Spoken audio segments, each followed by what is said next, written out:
नमस्कार दोस्तों, स्वागत है आपका वनडे एग्जाम सेंटर में।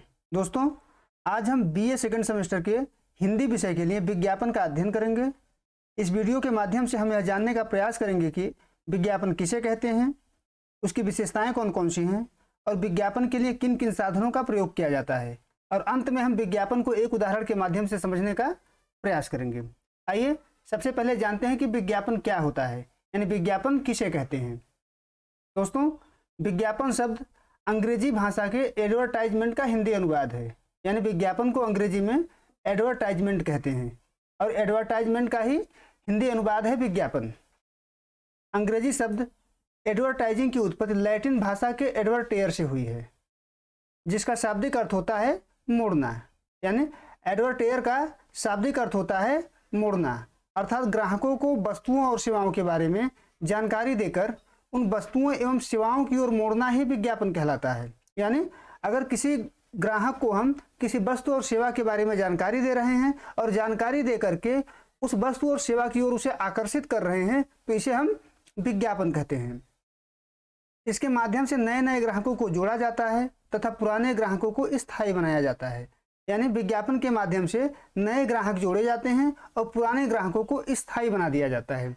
सरकार भी समय समय पर अनेक प्रकार का विज्ञापन जारी करती है, जिसका उद्देश्य रोजगार तथा कल्याणकारी योजनाओं का सूचना प्रदान करना होता है। यानी सरकार जो विज्ञापन जारी करती है उसका जो उद्देश्य होता है या तो रोजगार प्रदान करना होता है या कल्याणकारी योजनाएं जो होती हैं उनको आम जनता को सूचना प्रदान करना होता है।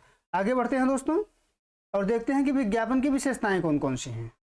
विज्ञापन की विशेषताएं, पहली विशेषता है कि विज्ञापन सार्वजनिक रूप से संदेश प्रस्तुत करने का साधन है, जिसके द्वारा संदेश को बार बार दोहराया जाता है। यानी विज्ञापन के माध्यम से हम सार्वजनिक रूप से संदेश प्रस्तुत करते हैं और उस संदेश को बार बार दोहराया जाता है ताकि संदेश को सुनने वाला जो व्यक्ति है उसके मनो मस्तिष्क पर यह संदेश छप जाए और बार बार दोहराने से, बार बार उसके सामने आने से वह उस वस्तु की तरफ आकर्षित हो जाएगा। अगली विशेषता है कि विज्ञापन की भाषा सरल एवं स्पष्ट होनी चाहिए। यानी विज्ञापन की जो भाषा होनी चाहिए वो बिल्कुल सरल और स्पष्ट होनी चाहिए ताकि सबको समझ में आए। जिसके सामने विज्ञापन चल रहा है उसके लिए वो भाषा सरल हो और स्पष्ट हो। अगली विशेषता है कि विज्ञापन को अन्य पुरुष शैली में लिखा जाता है। यानी विज्ञापन लिखने की जो भाषा शैली होगी वह अन्य पुरुष की होगी। अगली विशेषता है कि इसमें संबोधन तथा अधोलेखन का प्रयोग नहीं किया जाता है। यानी विज्ञापन में न तो संबोधन होगा और न ही अधोलेखन होगा। संबोधन का मतलब हुआ जैसे महोदय जैसे शब्दों का प्रयोग नहीं होगा, और अधोलेखन जैसे नीचे हम लिखते हैं भवदीय या भवनिष्ठ, इस प्रकार के शब्दों का प्रयोग इसमें नहीं होगा। अगली विशेषता है कि विज्ञापन मौखिक, लिखित, दृश्य तथा अदृश्य हो सकता है। यानी विज्ञापन मौखिक भी हो सकता है, लिखित भी हो सकता है, दृश्य भी हो सकता है तथा अदृश्य भी हो सकता है।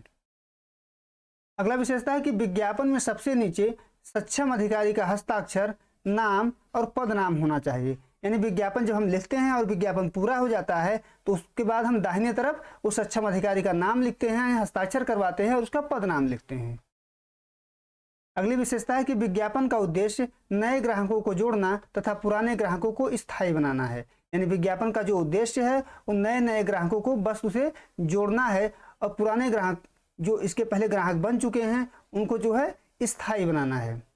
आगे बढ़ते हैं और देखते हैं कि विज्ञापन के लिए किस किस साधनों का प्रयोग किया जाता है। यानी विज्ञापन के साधन कौन कौन से हैं। पहला दोस्तों समाचार पत्र। समाचार पत्रों के माध्यम से विज्ञापन दिया जाता है। इसमें चित्र का भी प्रयोग किया जाता है, शब्दों का भी प्रयोग किया जाता है, कई प्रकार के रंगों के चित्र बनाए जाते हैं। रेडियो है जिसमें हम केवल मौखिक रूप से विज्ञापन का संदेश दे सकते हैं। टेलीविजन है जिसमें लिखित, मौखिक और दृश्य, इन तीनों माध्यमों से हम विज्ञापन कर सकते हैं। टेलीविजन के माध्यम से एक आकर्षक विज्ञापन भी हम कर सकते हैं, क्योंकि इसमें हम लाइट का प्रयोग कर सकते हैं, तरह तरह के लाइटों का प्रयोग कर सकते हैं जिससे विज्ञापन और आकर्षक हो जाए। यातायात विज्ञापन, यानी जब हम कभी यात्रा करते हैं रेलवे में, बसों में, तो वहाँ भी हमें विज्ञापन दिखते हैं जिसे हम यातायात विज्ञापन कहते हैं। सिनेमा, यानी सिनेमा के माध्यम से भी हम विज्ञापन कर सकते हैं। दीवार लेखन, यानी दीवार पर लिख करके हम विज्ञापन कर सकते हैं। आजकल गाँव में खूब दीवारों पर लिखा जाता है सर्फ के बारे में, या कोई संदेश देना हो सरकार के द्वारा तो उसके बारे में दीवारों पर लिखा जाता है और विज्ञापन किया जाता है। पोस्टर भी लगा सकते हैं हम विज्ञापन करने के लिए। आमतौर पर चुनाव के समय खूब पोस्टर लगाए जाते हैं प्रचार प्रसार करने के लिए, तो पोस्टर भी हम विज्ञापन के लिए लगा सकते हैं। लाउड स्पीकर का सहारा भी हम विज्ञापन के लिए ले सकते हैं, ताकि हम जोर जोर से आवाज दे करके विज्ञापन कर सकें और जो है विज्ञापन जिसके बारे में हम कर रहे हैं वो दूर तक सुनाई दे। आगे बढ़ते हैं और विज्ञापन का हम एक उदाहरण देखते हैं। एक उदाहरण के माध्यम से हम विज्ञापन को समझने का प्रयास करेंगे।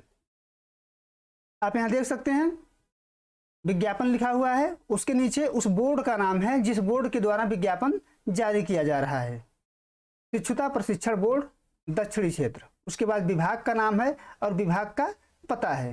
विभाग क्या है? शिक्षा मंत्रालय का स्वायत्त निकाय उच्चतर शिक्षा विभाग भारत सरकार, ये उसका पता है। आप देख सकते हैं पता लिखने के बाद जो है किस चीज के लिए विज्ञापन जारी हो रहा है उसके बारे में यहाँ लिखा गया है। कनिष्ठ हिंदी अनुवादक के पद के लिए, यानी जो विज्ञापन जारी हो रहा है वो हिंदी के कनिष्ठ अनुवादक के लिए जारी हो रहा है। इसके बाद हम विज्ञापन के बारे में डिटेल से लिखेंगे कि हमें क्या क्या चाहिए, जैसे शिक्षुता प्रशिक्षण बोर्ड दक्षिणी क्षेत्र, शिक्षा मंत्रालय का स्वायत्त निकाय उच्चतर शिक्षा विभाग भारत सरकार, नीचे दिए गए विवरण के अनुसार कनिष्ठ हिंदी अनुवादक के रूप में नियुक्त होने के लिए प्रासंगिक अनुभव वाले पात्र उम्मीदवारों से आवेदन आमंत्रित करता है। यानी इसमें बताया गया है कि शिक्षुता प्रशिक्षण बोर्ड जो है वो प्रासंगिक अनुभव वाले उम्मीदवारों से विज्ञापन यानी वैकेंसी आमंत्रित किया है, ताकि वो जो है किस चीज के लिए वैकेंसी है? कनिष्ठ हिंदी अनुवादक के लिए। इसके बाद क्या है? इसके बाद उस योग्यता के बारे में बताया गया है कि कौन कौन सी योग्यता होनी चाहिए, कितने पद हैं, वेतनमान क्या, जैसे क्रम संख्या है 1 है, पद का नाम यहाँ दिया हुआ है कनिष्ठ हिंदी अनुवादक, वेतनमान है यानी विवरण है जिसके बारे में हम विज्ञापन निकाल रहे हैं, उस वस्तु का या उस वैकेंसी का विवरण है। पे स्केल क्या है यहाँ दिया हुआ है, रिक्तता क्या है 1 है वो भी अनारक्षित है, आयु सीमा 30 वर्ष रखी गई है। शैक्षणिक योग्यता, अनुभव आदि जैसे अधिक विवरण के लिए कृपया हमारी वेबसाइट को देखें। यहाँ पर सूचना दे दी गई है कि इसके बारे में ज़्यादा जानकारी चाहते हैं तो हमारी वेबसाइट पर जाकर के देख सकते हैं।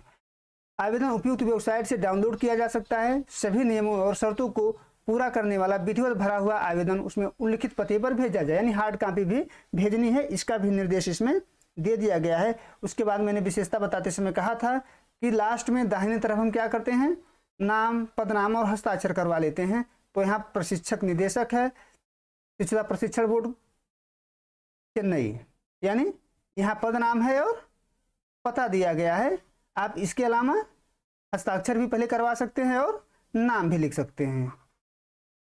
उम्मीद है दोस्तों आपको वीडियो पसंद आया होगा। आप हमारे चैनल को लाइक करिए, शेयर करिए, सब्सक्राइब करिए। बहुत बहुत धन्यवाद।